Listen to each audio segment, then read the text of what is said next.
Boa noite a todos, então, mais uma vez.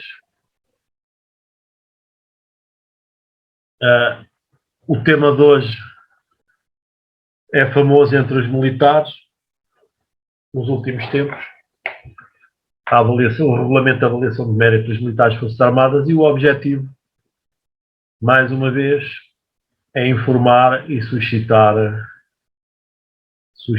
a discussão. A doutora Raquel pede-me para apresentar as desculpas em nome dela, porque ela, entretanto, foi atacada por um vírus que não é o Covid, é o vírus da gripe, e ficou quase afónica. E isto é uma matéria que eu trabalhei com ela, portanto compete-me a mim hoje avançar aqui na apresentação.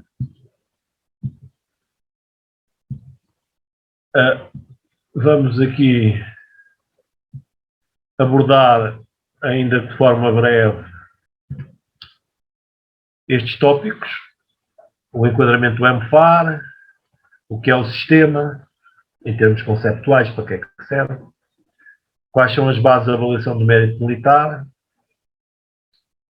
o procedimento, em que é que consiste, quais são as grandes fases e o que é que há que fazer para acabarmos depois nas formas de reação, que é o mais importante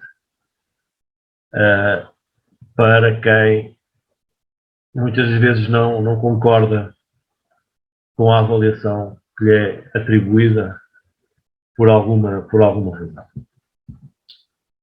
Vamos começar por olhar aqui um bocadinho para os artigos do MFAR, com incidência aqui no artigo 81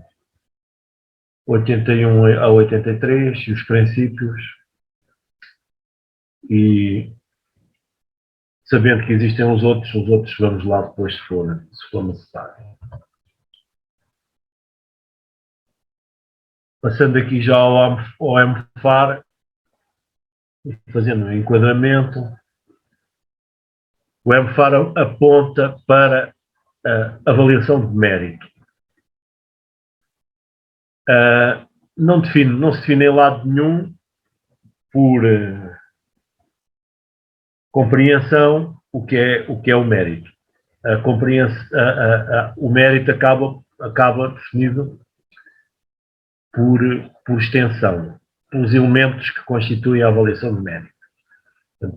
Não há uma definição por compreensão, ou seja, apontando para a essência do que é que será o mérito. Neste caso, o mérito militar. Não é? Embora do ponto de vista doutrinário, conceptual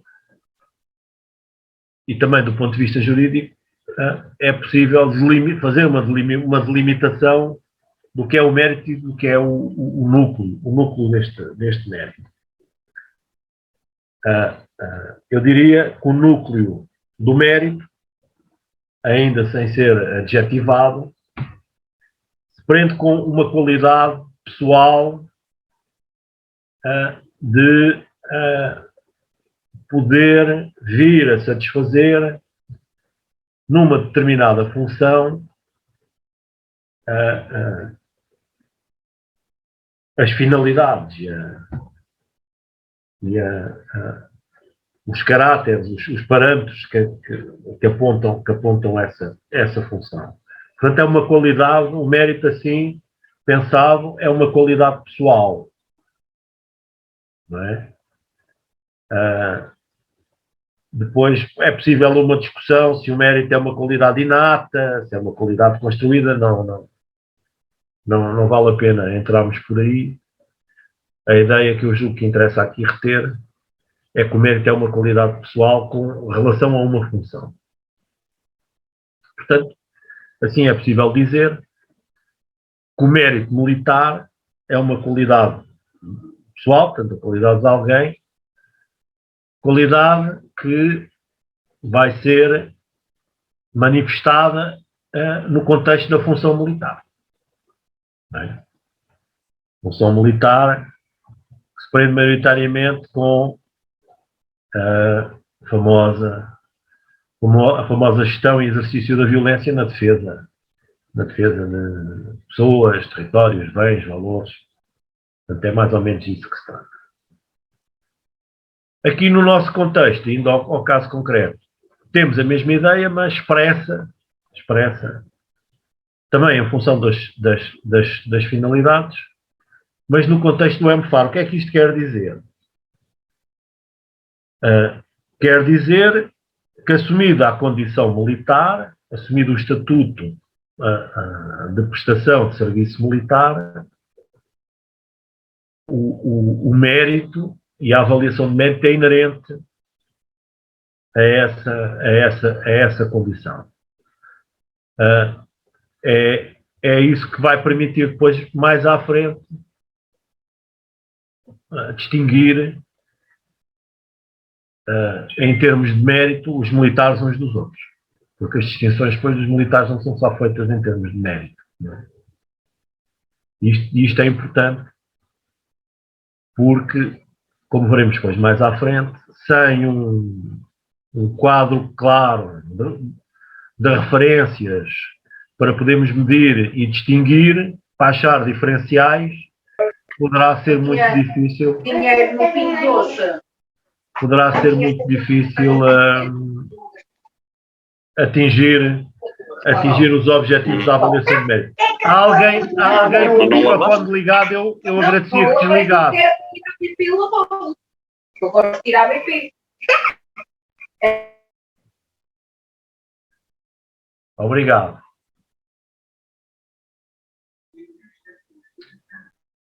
Então, olhando aqui para o artigo, o que é que podemos logo ver?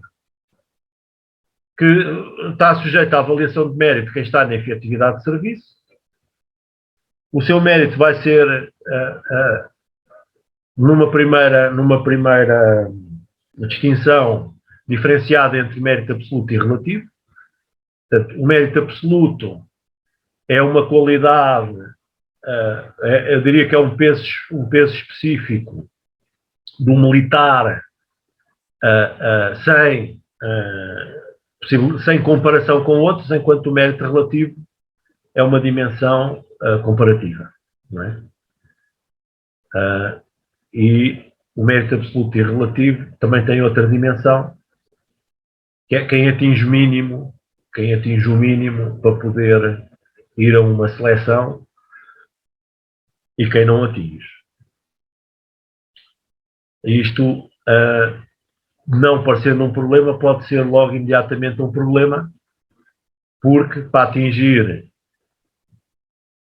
o mérito é preciso ser avaliado, é preciso depois medidas de quantificação, é preciso que essas medidas de quantificação permitam estas diferenciações e é preciso estabelecer o tal limite a partir do qual o mérito absoluto é atingido e depois permite então o mérito relativo. Portanto, a comparabilidade dos valores. Para que é que isto serve?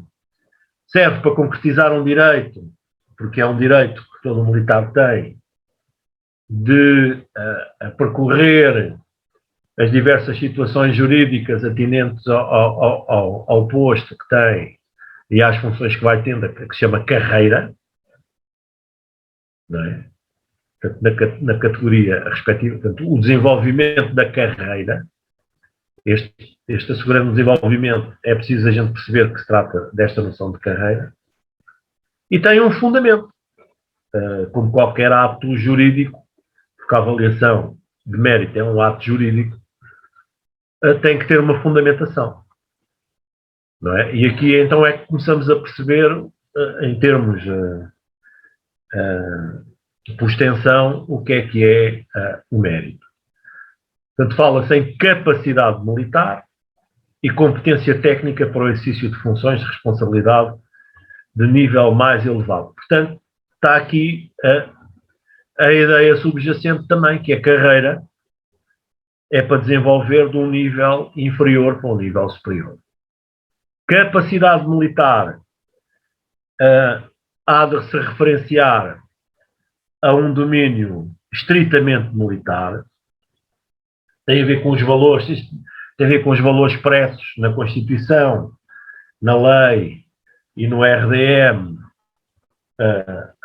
com relação às funções militares. Portanto, a capacidade militar há de ter o seu espelho no cumprimento do normativo dos deveres militares, como vem expresso aqui no MFAR e como vem no RDM, e a competência técnica terá a ver depois com as funções que, juntamente com a função estritamente militar, levam ao desenvolvimento total e completo da função, das atribuições e das competências das Forças Armadas, e já se prende com o exercício, o manejo das armas, a sua sustentação, edificação, sustentação e manutenção das capacidades.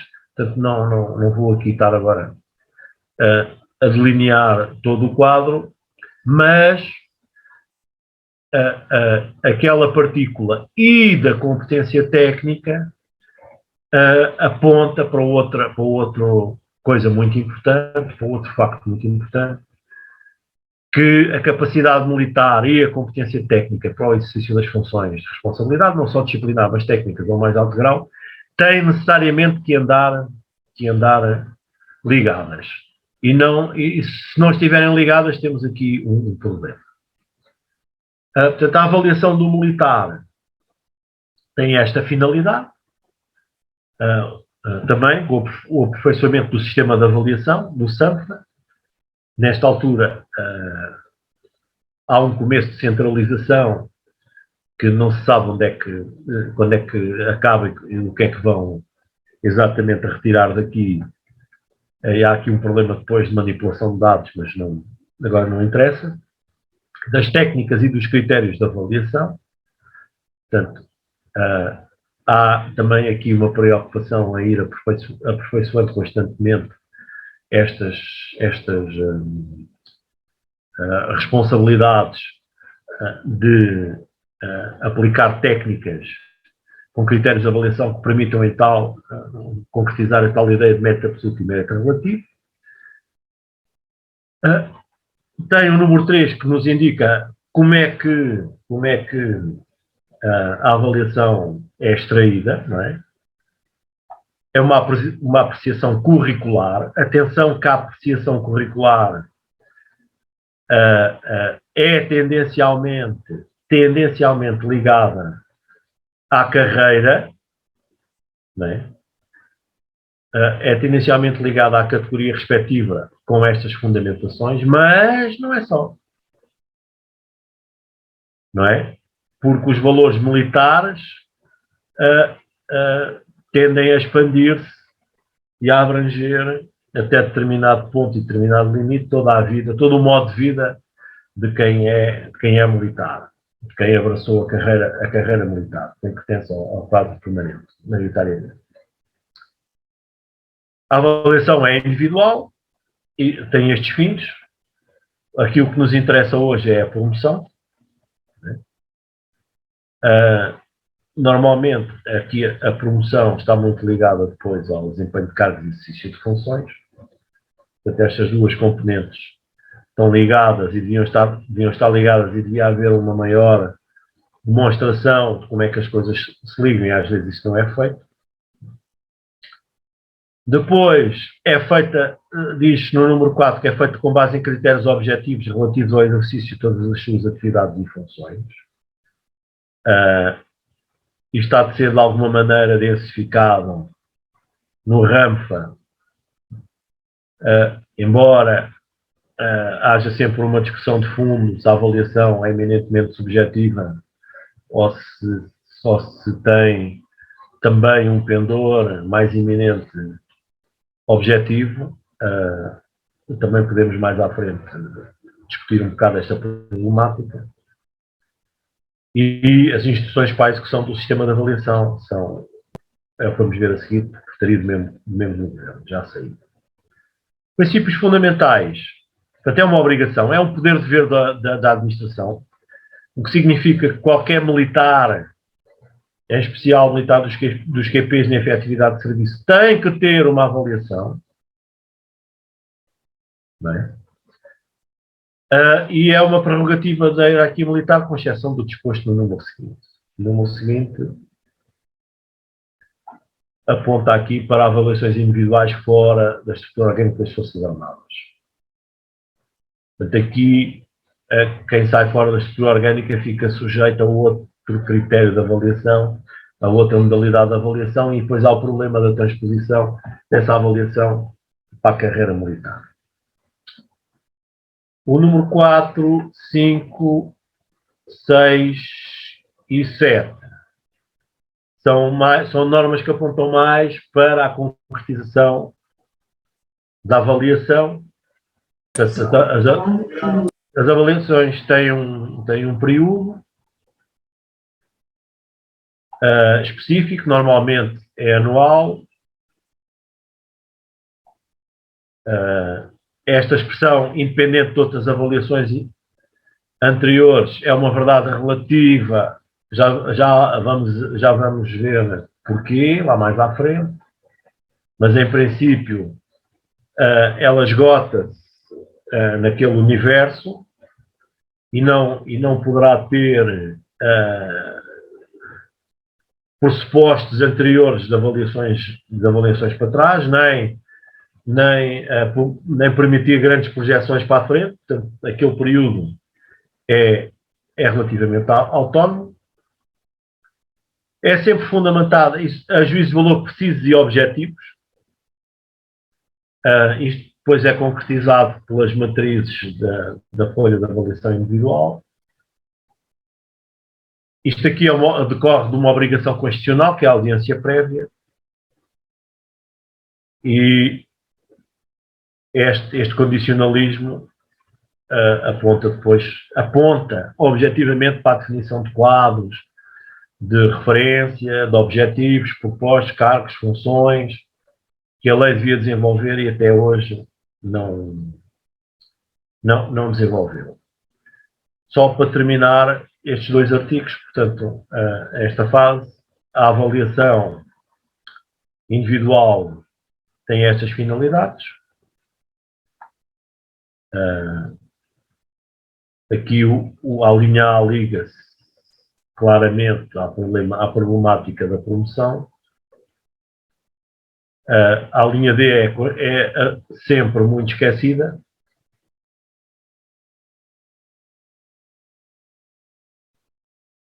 Compatibilizar as aptidões do avaliado e os interesses de instituição militar, tendo em conta a crescente complexidade decorrente do progresso científico, técnico, operacional e organizacional.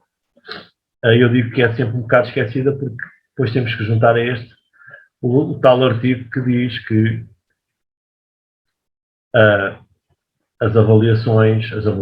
os militares têm uma palavra a dizer na orientação da sua carreira, sempre, e a administração deve levar isso em conta sempre que possível.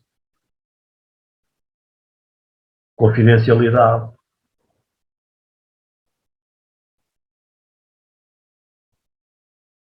Avaliações periódicas e extraordinárias. Isto aqui não é nada que não se conheça já. Os avaliadores também é importante. Há sempre um primeiro e um segundo avaliador. Portanto, a obrigatoriedade de existir sempre 2 avaliadores.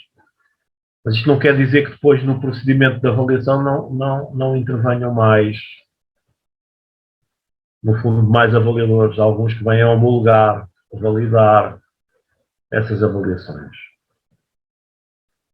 O primeiro avaliador tem este dever.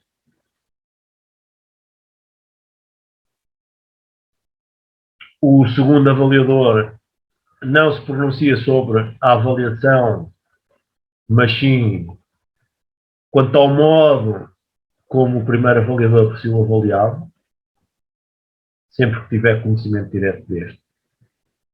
Portanto, às vezes há a ideia que o segundo avaliador pode interferir muito na avaliação do primeiro avaliador. É preciso ter cuidado, porque não é bem assim, isto tem limites. O número 4, é uma avaliação sobre o modo de avaliação geral do primeiro avaliador. E depois os casos em que não há segundo avaliador, estão aqui expressos e, quanto a isto, que eu saiba, até hoje não houve problemas. Os avaliadores militares QP foram sempre e são eventualmente militares dos QPs. Por fim,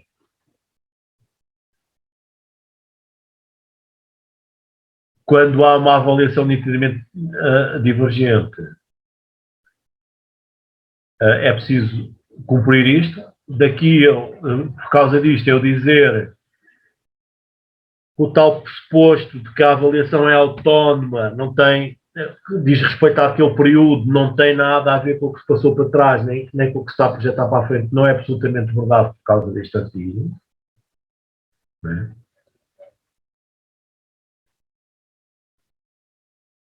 E aqui a necessidade de preencher este conceito, juízo significativamente favorável ou desfavorável. Nós preenchemos isto com o 2, do 2 para baixo, e o 5.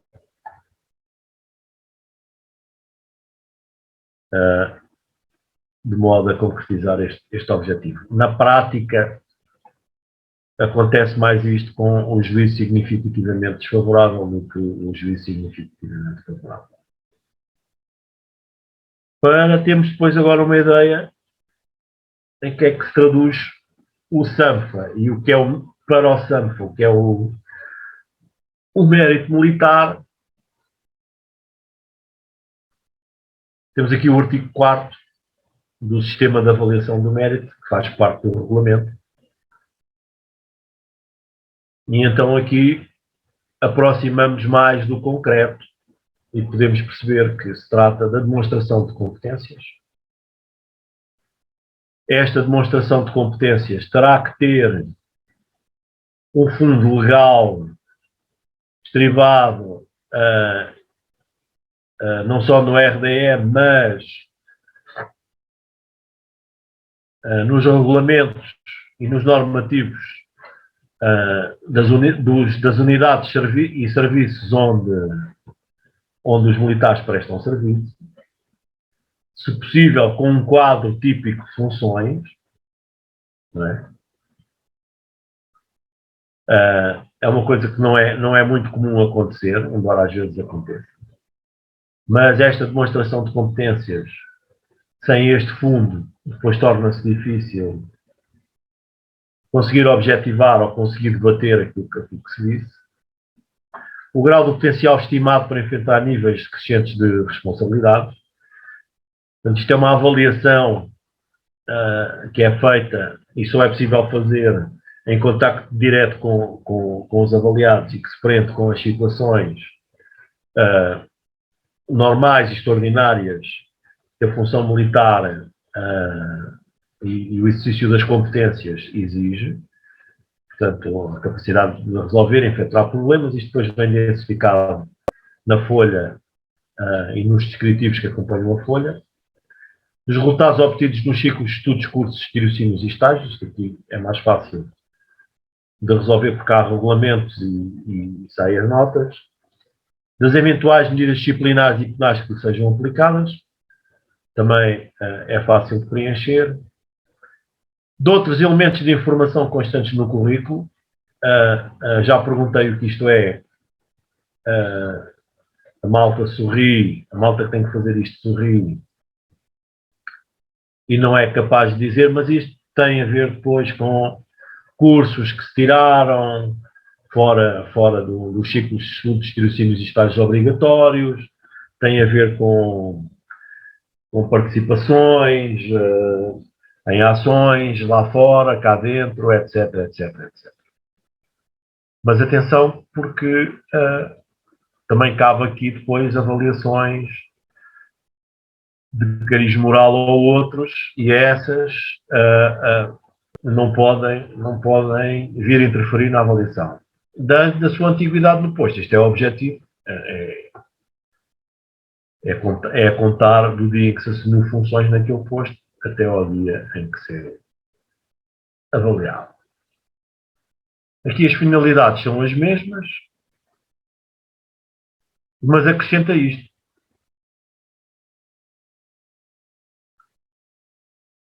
atualizar e melhorar o conhecimento do potencial humano existente. Portanto, isto é mais referido para os serviços. Tem estas bases, tem uma documentação, portanto, a avaliação é feita com base na ficha de avaliação, que é comum aos ramos pela primeira vez. É comum.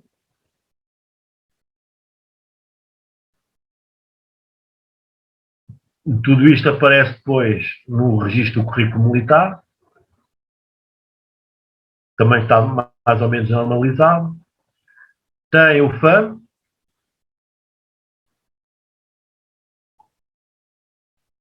cujo modelo nós preenchemos, não é? E que está aqui descrito.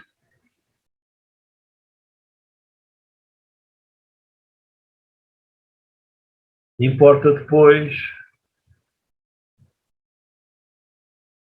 olhar aqui para o artigo 12, para tentar perceber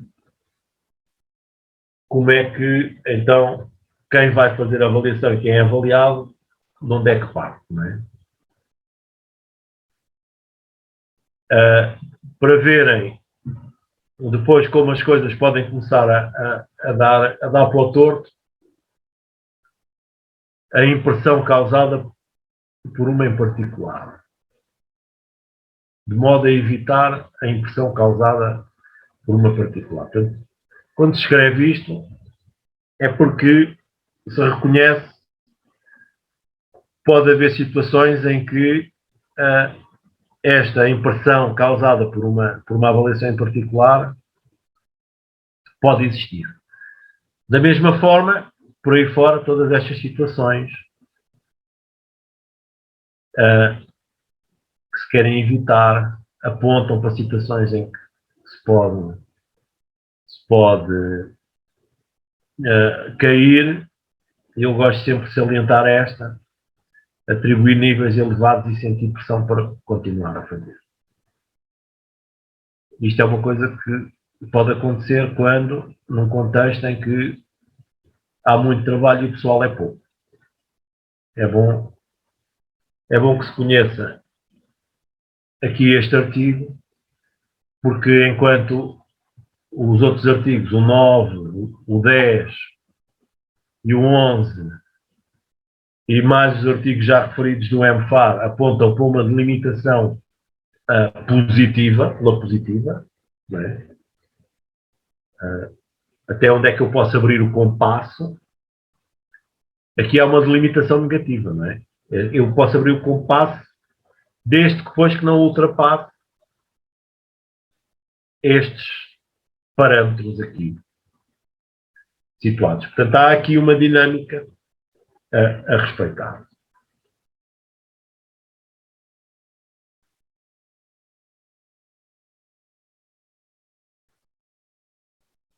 Vimos, portanto, sumariamente estes aspectos, o conceito, que é o mérito militar, a finalidade, as bases, a documentação, o acesso à documentação, falta falar aqui disto, o acesso à documentação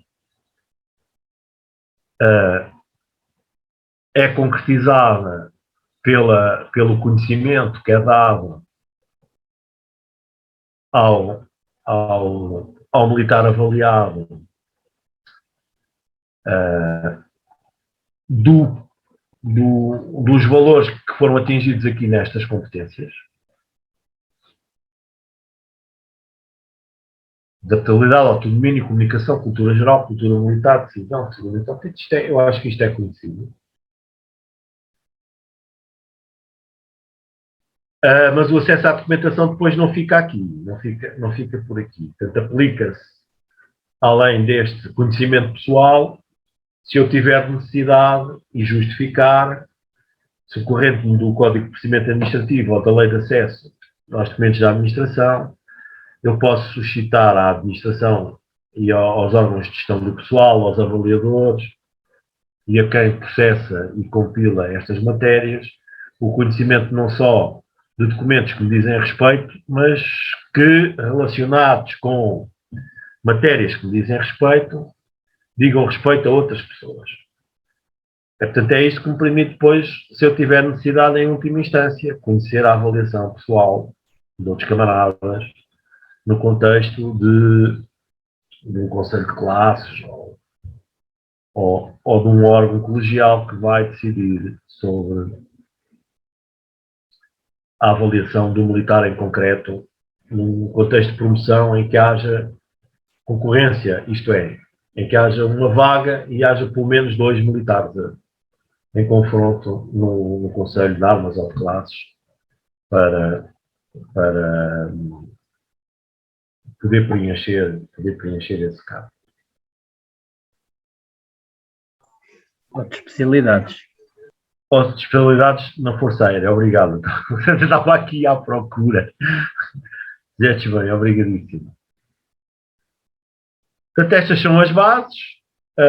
Normalmente tratamos aqui com a avaliação individual periódica, é normalmente a nossa matéria. E agora vamos entrar aqui no típico do procedimento da avaliação individual. Portanto, tudo começa com uma observação. Como é que isto se concretiza?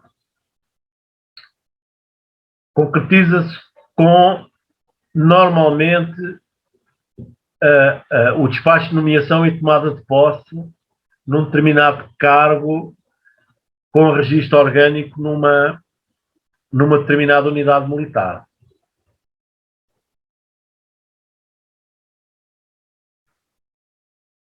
Assim que isso acontece, fica necessária e obrigatoriamente definido o primeiro e o segundo avaliador. Primeiro e segundo avaliador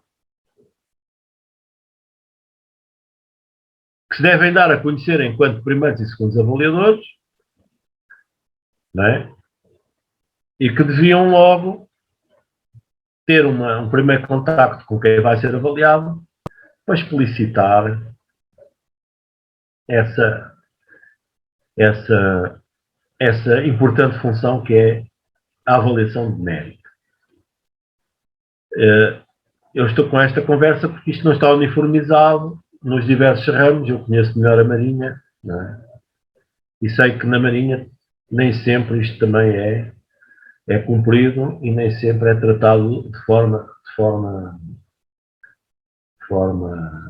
uniforme. Portanto, esta observação, em rigor, devia ser documentada. O que é que isto quer dizer? Quer dizer que as minhas competências militares e o meu desempenho técnico ligado às competências militares deviam ser objeto da atribuição de fins, objetivos, propósitos, qualquer destes adjetivos serve, não é? Dando conhecimento deles a quem vai ser avaliado, expressando algum critério e algum modo de satisfação, não é? Apontando para um mínimo, não é? Sendo possível eu ligar essa observação a um registro.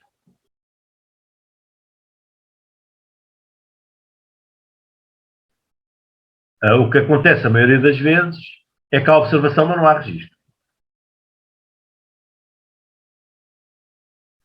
Tudo isto se materializa depois no momento típico da avaliação, que é disputado pelos serviços internos, não é?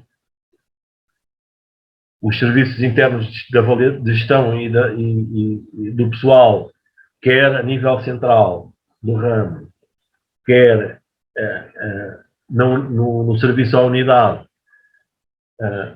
suscitam junto dos avaliadores e dos avaliados a necessidade de aceder ao sistema para preencher a FAM, não é? Com a necessidade de, em determinadas circunstâncias, fazer um juízo ampliativo e assim concretizar a avaliação. Mas, na verdade, o sistema tem essa capacidade. Essa avaliação devia ser o resultado de um processo anterior de observação e registro de momentos conspícuos ou normais de um processo de desempenho de competências, não é, de natureza estritamente militar e de natureza não só estritamente, não estritamente militar, mas também técnica. Não acontecendo isso, obviamente que na pureza das teses, o momento avaliativo não devia acontecer.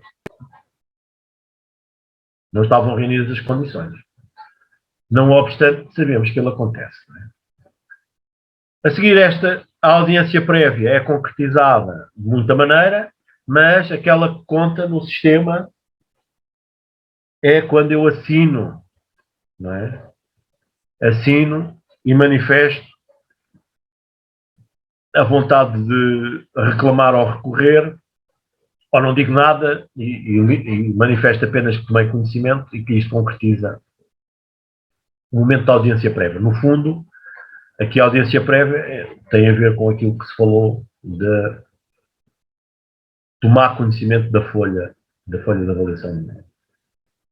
Isto depois é tudo processado, validado pelos serviços e sujeito primeiro a uma homologação. Esta homologação tem 2 níveis distintos. Tem um nível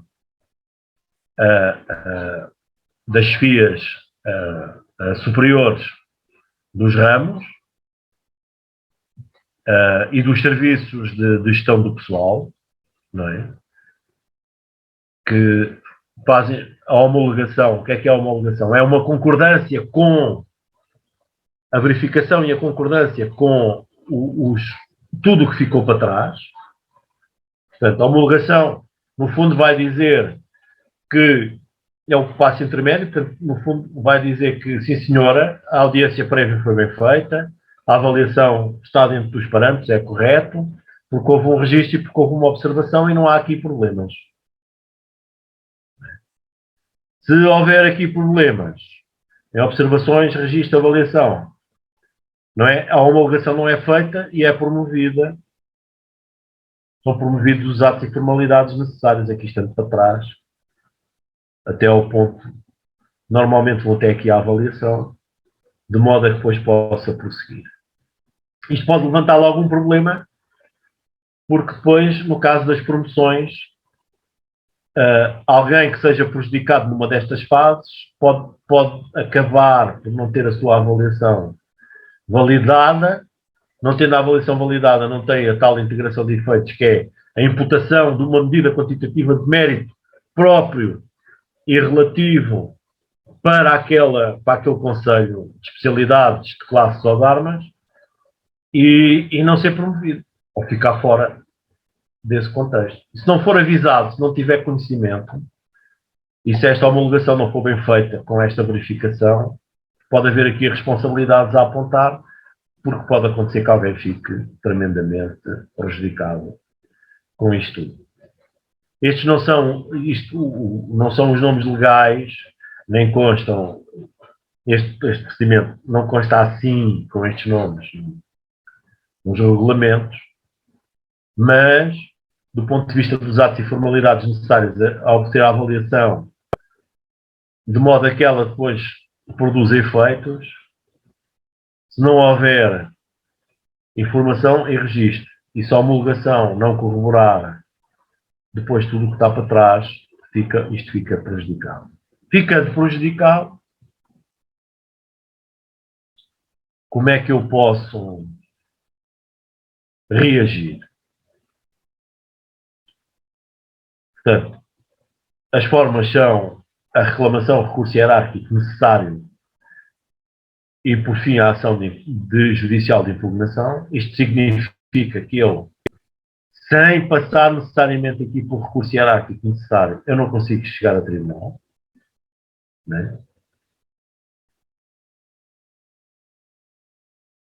É preciso perceber isto. Né? Esta seta daqui para aqui, a maioria das reclamações que se conhece tem a ver com a insuficiência ou a não concordância com a fundamentação da avaliação, ok? Que depois, necessariamente, para chegar a tribunal, tem que passar pela fase do recurso hierárquico. A fase do recurso hierárquico pode não ser uma repetição do pedido de fundamentação e das razões da reclamação. Pode haver uma diferença de grau e de qualidade da reclamação para o recurso hierárquico, para terminar, depois, por fim, na ação judicial de impugnação, onde se visa anular o ato avaliativo, pedir outro, pedir um diferente, explicando porquê, e em casos muito excepcionais, mas que acontecem muito na prática e que a malta não se corre, não está aqui, em vez de ser uma ação judicial de impugnação, exigir que se faça uma avaliação. Portanto, a prática, uma ação com vista à prática da pedido. Pronto, e para não vos maçar mais, esta era assim, no essencial, o que trazia aqui para iniciarmos a nossa discussão e podemos voltar aos normativos sempre que necessário. E agradeço, pronto, a vossa atenção e a partir de agora estou disponível para o que quiserem.